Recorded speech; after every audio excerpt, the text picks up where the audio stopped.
ಪುಸ್ತಕಗಳು ನನ್ನ ಯೋಚನಾ ಶಕ್ತಿಯನ್ನ ವಿಸ್ತಾರವಾಗಿಸಿದ್ದು, ಬದುಕು ಬಂದಂತೆ ಸ್ವೀಕರಿಸಿ ಬದುಕಬೇಕೆಂಬುದನ್ನು ಕಲಿಸಿದ್ದು ಈ ಪುಸ್ತಕಗಳೇ. ನಾನು ಓದಿದ ಕೆಲವು ಪುಸ್ತಕಗಳಲ್ಲಿ ಒಂದಷ್ಟರ ಬಗ್ಗೆ ನಿಮಗೆ ಹೇಳಬೇಕನ್ನಿಸ್ತು.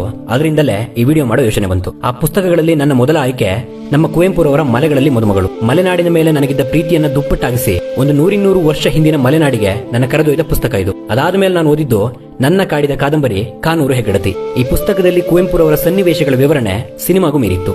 ಜುಗಾರಿ ಕ್ರಾಸ್ ತೇಜಸ್ವಿಯವರ ಈ ಪುಸ್ತಕ 24 ಗಂಟೆಗಳಲ್ಲಿ ನಡೆಯೋ ಒಂದು ರೋಚಕ ಕಾದಂಬರಿ.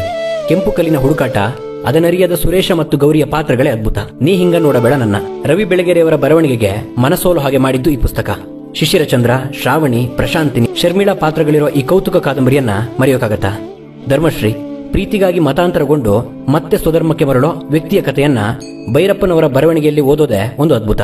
ಅಂಚು ಇದು ಕೂಡ ಭೈರಪ್ಪನವರದೇ ಪುಸ್ತಕ. ಎರಡು ಮನಸ್ಸುಗಳ ನಡುವಿನ ಮಾನಸಿಕ ಏರುಪೇರು ಮತ್ತು ಘರ್ಷಣೆಗಳ ಕಥೆಯನ್ನೊಳಗೊಂಡ ಅರಗಿಸಿಕೊಳ್ಳೋಕಾಗದ ಕಾದಂಬರಿ ಇದು. ಪೂಚಂತೆ ಮತ್ತು ಪ್ರದೀಪ್ ಕೆಂಜ್ಗೆಯವರ ಪಾಪಿಲ್ಲನ್ನ 3 ಸರಣಿಗಳು. 13 ವರ್ಷಗಳಲ್ಲಿ 8 ವಿಫಲ ಪಲಾಯನ ಯತ್ನಗಳನ್ನ ಮಾಡಿ ಕೊನೆಗೂ ಗೆಲ್ಲೋ ಪಾಪಿಲ್ಲನ್ನ ಕತೆ. ಸೋಲಷ್ಟೇ ಸಾವಲ್ಲ ಅಂತ ನನಗೆ ತಿಳಿಸಿದ ಪುಸ್ತಕವಿದು. ಪುಸ್ತಕಗಳು ಬದುಕಿಗೆ ಶಿಕ್ಷಕರಿದ್ದಂತೆ. ಸಾಗರದಷ್ಟಿರೋ ಪುಸ್ತಕಗಳಲ್ಲಿ ಸಾಸಿವೆಯಷ್ಟನ್ನು ಓದಿದ್ದೀನಿ. ಇವಿಷ್ಟೇ ಅಲ್ಲ, ಇನ್ನೂ ಅದ್ಭುತ ಪುಸ್ತಕಗಳಿವೆ. ಅವುಗಳ ಬಗ್ಗೆ ಮುಂದಿನ ವಿಡಿಯೋದಲ್ಲಿ ಹೇಳ್ತೀನಿ.